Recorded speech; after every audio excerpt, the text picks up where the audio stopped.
Hey guys, Philosopher here, and today I have our special envoy reveal of the full Weapon X team. So I've put a lot of time into this. As usual, I do this once per patch. And what I do is instead of just throwing up the stuff they give us or just kind of giving you everything, what I do is focus on the new stuff, and I try to distill it down and provide to you as well some of the analysis and secrets that the developers told us about it. So I'm gonna try to be very precise here and concise, and just get right to the point. There's a new character I'm gonna reveal, Silver Samurai. I'm gonna walk through his entire kit with you. I'm going to walk through all the details on the Wolverine and Sabretooth reworks, the stats and the kits. I'm going to go through the stats and comparisons to some of the characters. I'm going to show you some footage, and we're going to talk a little bit about what I learned from the developer who designed this as well. All right, so first of all, I am going to show you, for example, an overview of this team right now. This team here this is footage of them fighting Heroes for Hire. It's supposed to be evenly matched in terms of gear tier and all of that. One thing you're going to notice is you see the trauma debuff. That's what that triangle, that red triangle is. That is the opposite of Safeguard, and it is the new debuff that Omega Red introduces. And one thing that the developers told us, we asked them point blank, is trauma are going to be like specific to Omega Red, or are we going to see it on other characters? And they said that basically the idea is that trauma is debuting with Omega Red, but will be seen on other characters in the future. And the example they gave was like Disrupted. By the way, can you just see what happened there? Look at the flip by Omega Red. I mean, they absolutely decimate Heroes for Hire. They're a hard counter, and the reason they're a hard counter is because trauma plus heal block means that as you get charges down, and you'll see this here, as they get the characters down in charges, the Heroes for Hire, they don't heal up. So the charge is gone, but they don't heal back up, and that's just devastating. They also don't clear the negative effects. You see how the charges are going off of Misty and she's not healing? It's absolutely brutal. The revive still works, but not the healing, if you get them under 50%. But in any event, the developers said that trauma will be on other characters in the future. The example they gave was apparently Disrupted was on the Brotherhood team early on, and they ended up adding that to other characters later. So they said trauma and Safeguard will be on other characters later, but for now, they are very special to Omega Red and Adam Warlock. And basically, they also said, in terms of an overview of this team, that this team is meant to be a war offense team. The example they used was essentially Doc Ock Sinister Six. They really wanted this to be a team that was great in war, both offense and defense. They said if it's on defense, you're going to want to have Weapon X to clear it. So if your opponent's going to be really difficult, they can put Heroes to Hire and Weapon X on defense. But they said the team, it's not going to feel quite as bad as Heroes for Hire feels now in terms of defense. In other words, it's going to be more like Infinity Watch, where if you want a one-shot in Infinity Watch in defense, you're probably going to want to have an Infinity Watch in a mirror match right now. However, you can get it down, with other stuff, and, maybe you do a one-shot or two-shot. So that's what they said there. It's going to be a hard counter for Heroes for Hire, and they said that this is going to be a war team. I asked them specifically if they thought these characters would have value in Doom Raid. They said, maybe for a node, but they really won't have the sustain necessary in their view. I thought that was interesting. We'll get more into that a little bit later. And then I asked them very point blank if they thought that any of, for example, the reworked characters were going to, transform the new player experience. And they seemed doubtful about that as well. They didn't think they'd have the impact of Gamora and Nebula, and I think based on what they said, they specifically designed them that way. So these are war characters. If you don't care about war, you may not care as much about these characters. I did ask them for Omega Red because he's got all that percentage-based damage. Did they design him to be good in Dark Dimension? And they said not really. But they weren't bothered by the fact that they thought he'd be good in Dark Dimension, or it seemed like he'd be good in Dark Dimension because he's a legendary. So I thought that was interesting. They just were trying to make a war offense team. So let's get right to the next character. The only character that hasn't been revealed. I'm not going through any of the kits that have already been revealed, but the character that has not yet been revealed is Silver Samurai, and he is a mutant. So all of you who thought that you were going to have a new tech rating team, whatever rumors or speculation you heard on that was wrong. You've got one tech character, Lady Deathstrike. She will have some use in tech. I asked the developers about that. Their view was like, she'll be useful in tech if you need damage because she's a high damager. But they didn't view her as a raid character. I do think she's going to be useful in tech because the 4th and 5th choices are pretty not great there. In other words, certainly you're going to be bringing in Doom and Kestrel, and most people bring in Doc Ock, but then the other two characters are just kind of along for the ride. So I do think she'll be helpful there. It doesn't sound like they think Silver Samurai is going or even Omega Red is going to dislodge the Axemen from the mutant nodes. But looking here, villain, global mutant protector. Here, his basic transfer 1 counter from the primary target to self. This is fantastic ability for Alliance work because obviously the opponents are going to be boosted quite a bit and have they're going to potentially you're going to have opponents in certain rooms that are going to have counter, like currently the bridge, although that's going to change. Attacking a primary target. Attack primary target for 250% piercing. The piercing damage makes him a much more effective damager because that ignores armor. He's going to gain 1 counter, so he's going to be doing a lot of counter attacks. And then the attack gets 300% extra focus. Now his special, Executioner Slice, energy cost 3 out of 3, so it's something you can use quite often. It's available turn 1. So is this ultimate, by the way. You will have an option if you're using him on more offense. He gains taunt for 2 turns. He then gains 3 counter and deflect up to a maximum of 5. He's really just a counterattack machine, this guy. Apply defense up for 2 turns to self and all Weapon X allies. So I'd say on turn 1, this is your defensive option. He also barriers himself and the entire team for 20% of his max health. Character you probably don't want to have Fortifier on. I think you might be capping out if you have Fortifier on him, but this is going to be essentially the level of sustain that the team gets is from Silver Samurai. He also flips counter on the primary target there as well. He's not going to get counterattacked. He's going to be the one counterattacking. Also attack primary and adjacent targets for 250% piercing and apply offense down. In the early days of this game, any one of these pieces would be, these lines would be the entire special, but now it's almost a book. A very powerful ability.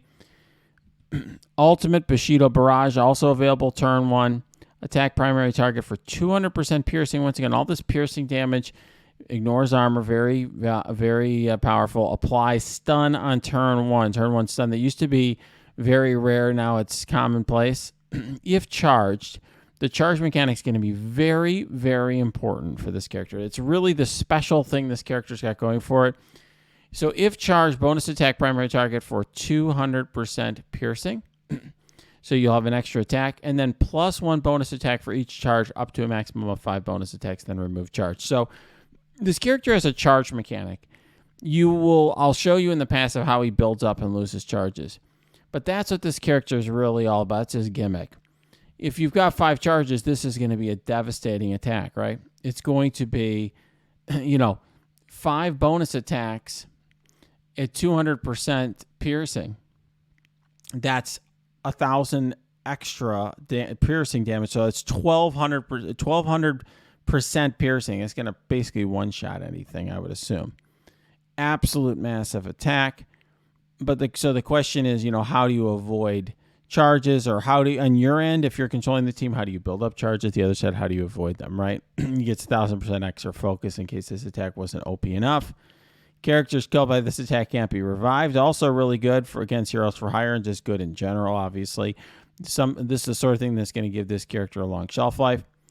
Attacks also unavoidable, can't be blocked. Oh, yeah. All right, now let's look at his passive, Way of the Blade. On turn, he gets a +1 charged.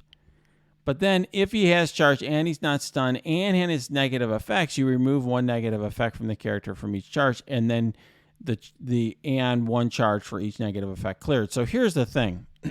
If you're facing this team on more defense, you've got to load up this character with negative effects.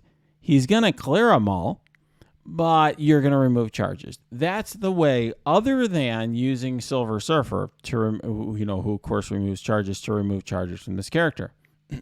And basically, if you are playing this character, you want to avoid getting negative effects on him because, he'll shrug them off, but you want to build up charges. And then on this character or any Weapon X ally's turn, bury yourself for 10% of this character's max health. These guys can be really, really difficult to kill. And when he's attacked, he gets charged up to a maximum of 5. This guy's going to have a lot of charges. Often he's going to be self-cleansing like crazy. This guy is going to be very difficult to kill. And, on all attacks, including, I believe, counters, he applies Heal Block for 2 turns. Now, the passive keeps going because we're in the age of, literally volumes of books in these passives now. The passive now also he gains 40% armor and gives that to the whole team. 40% resistance, gives that to the whole team. And then 10% chance to assist plus 10% per Weapon X ally. So 50% chance to assist on all attacks. That's really powerful. And maybe you're going to end up wanting him as a striker for that reason. And then if this character has 4 or more Weapon X allies, reduces his chance for all enemies by 25%. And in war, on spawn, he gets 5 charged. So on turn 1, he's just going to delete somebody, right? On turn 1, unless his charges are gone before he takes a turn, he's going to have full 5 charges. And on turn 1, he's just going to use his ultimate and delete somebody. Unbelievable. 1,200% piercing, not blockable, not avoidable. All this extra focus, and you can't revive from it. And, plus 40% piercing per charge, in case this wasn't any crazier. And reduces the chance of all enemies by 100%, which is going to really hurt certain teams. Right, including Heroes for Hire. All right, let's go now to the reworks. I included these here because I don't think the details were there. At least when I asked around, people are like, no, we didn't see the details of the rework. So I'm going to give you the details here of the rework. So first of all, increased base health stat by 23%, damage by 45%, armor by 500%, focus by 32%, resistance by 140%, speed stat by 23%. Very significant boost for Wolverine. Now let's go to the kit. Basically all new. So the basic now, this is the new basic. Attack primary target for 240% piercing and apply 2 bleed. In war, gain speed up. And you can see the difference here between this and the old one. Currently, it's just attack primary target for 240% piercing and apply bleed on crit. Now it is apply 2 bleed and in war gain speed up. Special slice and dice. Attack primary target for 400% piercing plus 2 bleed. Rebound chain to 5 targets for 120% piercing and apply 2 bleed. Just bleeds all over the place. All secondary attacks have 100% chance to crit. All right. And of course can't be counterattacked or blocked.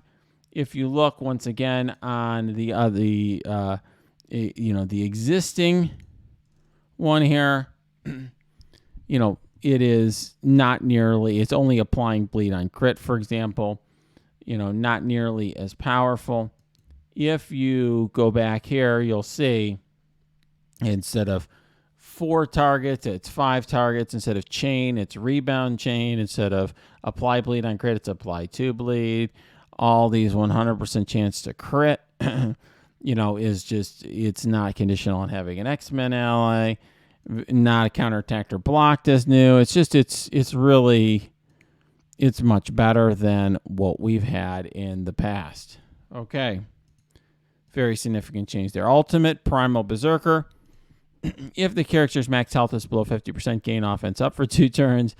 If a Mega Red or Colossus is an ally, always gain offense up and clear death proof from the target, and then attack for 800% piercing damage and apply 2 bleed.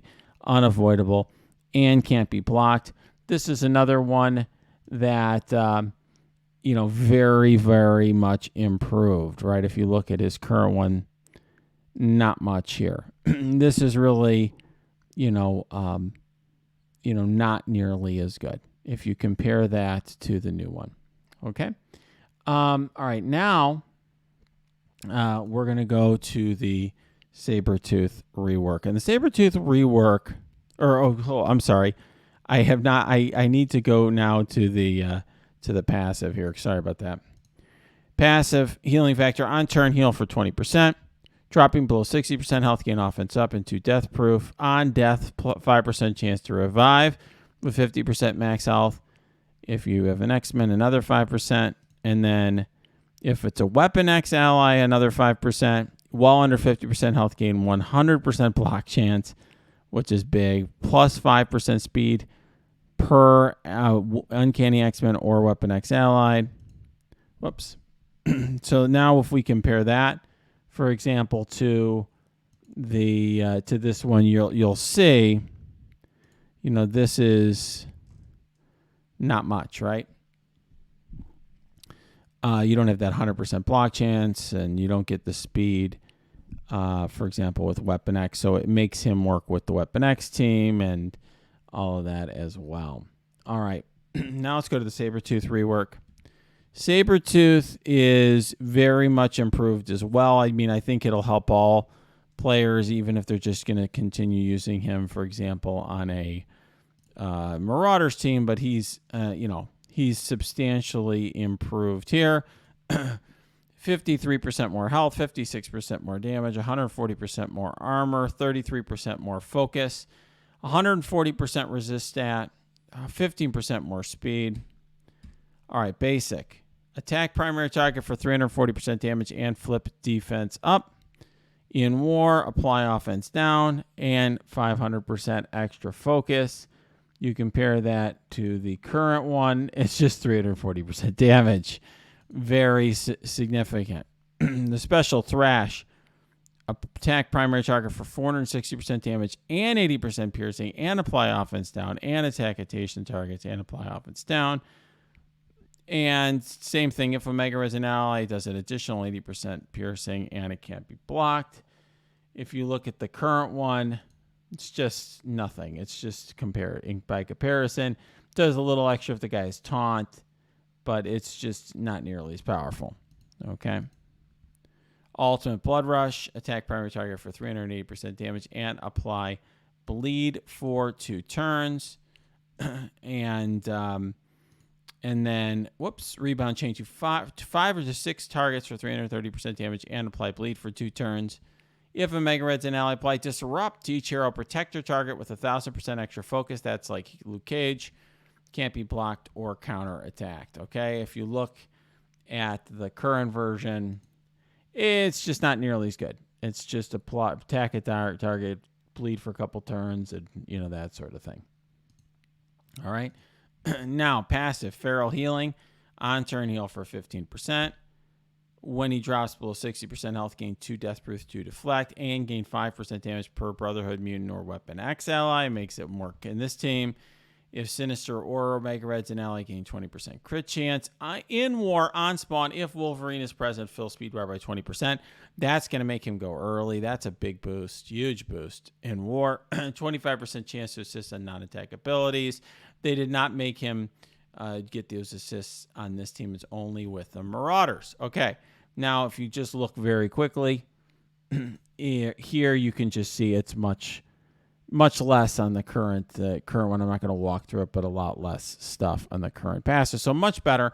One thing I will say, by the way, one thing I did ask for again this time, and I didn't get this time. I did get last time, but not this time yet, is the Gear Tier 13 uniques for each character. I did mention it to Cerebro. None of the other envoys, I guess, asked. I mentioned it to Cerebro. He said I was a little late in the game. I mentioned it the night before. this video is set to release, because I frankly just have been busy. It's been hard for me to find the time. It takes a long time to make a video like this. And, you know, he is getting those. I will post them on my Discord as soon as I get those from him, but that will not be in this video. All right, but what I do have stats. So let's go right to the stats. I put the work into, you know, looking at the stats that they provide and then comparing them to the other characters on MSF.gg. So if you look at, for example, Silver Samurai, he's got extreme stats. I mean, we are, you know, this is post Great Reset, you know, after the Great Reset in the game, power leap, etc. Superpower OP stats, 5th in health between Cull and Deathpool, 29th in damage on a tank. Okay, this is like a super damager tank. You know, back in the day, a character like Juggernaut would be a super damager, even though he's a tank. It's similar here. Armor 1st in the game, 15.7% above Adam Warlock. Insane. Focus 37th. That's very good. 170 something characters in the game. That's his worst of those main stats. Resistance is 6th between Maria Hill and Juggernaut. Speed is 114th. He basically has 100 speed, same as Black Bolt and Sinister. So slow character like most tanks, but other than that weakness, he's really, really good. He's really, really good. All right, Lady Deathstrike, similar OP stats. 14th in health, 2nd in damage between Phyla-Vell and Doctor Doom. 2nd in damage. Get that. You know, higher damage than Doctor Doom. 35th in armor, 19th in focus, 55th in resistance, 6th in speed, tied with Captain Marvel and Ghost Rider. So she's going to go super, super fast, have super high damage, very effective character. Now, these are the only two that they have given me stats for. They have not given us stats for Omega Red. They have not given us stats for you know, they haven't calculated out the stats for the rework. So these are just for the two new characters, other than the legendary. Now, I will just show you here for a second. This is the team against Infinity Watch. You can get a sense of how they do here. And I'll just kind of give you my, you know, my sense from talking to the developers of this team. One thing they said, by the way, is regarding Wolverine and Sabretooth, they deliberately tried to not make them too OP because they did not want players, newer players, to go hard on Sabretooth and Wolverine and then find that they don't scale later in the game, and, you know, they're only kind of a war offense pair. They're characters that they are very good on this team, and they're good when you put like high ability mats on them, so they're not going to be great for a new player who's got them in blue gear and just T2s on them. They need T3s and T4s for them to be really good. They said that they try not to go super hard on T4s with this team. They did hear our feedback on that in the past. They basically suggested against a team like Infinity Watch, this team was going to do well, and we're looking at that here. But it is very much a team, I have to say, that is going to be very powerful. It's going to matter for war. We don't know yet how war bonuses are going to interact with Grand Tournament. In other words, as the Grand Tournament, when that comes in the upcoming months, is that going to use war bonuses, or are you going to need to have a whole other set of teams that have Grand Tournament bonuses? I think one thing that is for sure is, if you're not into war, this team seems to me like it's going to be less exciting for you. Although Omega Red is so good, particularly in Dark Dimension, I think that, you know, you're going to miss having that character in the legendary section of DD5, assuming that there is a legendary section there. But I don't think this team, based on what the developers are telling us, and hey, Scopely gets it wrong quite a bit, it doesn't look like this team's going to be revolutionizing raids. They do believe, however, the developers believe, whether they're right or wrong, that Omega Red is going to change the arena meta. They believe that Omega Red is going to create like a legendary soup, and he is going to displace at least one member of Infinity Watch so that you're no longer going to be running the full Infinity Watch team. We'll have to wait and see. Until now, hopefully this gives you a start. If you have questions or comments, leave them below. And please like and subscribe this video. It's a way that for no cost you can help promote the channel, help make sure that everything is seen here. And hey, if you have comments or questions, go to my Discord. I'll post the G13 uniques there. But we have a great community there, lots of great discussion. And also check out my Twitch stream. That is linked below as well.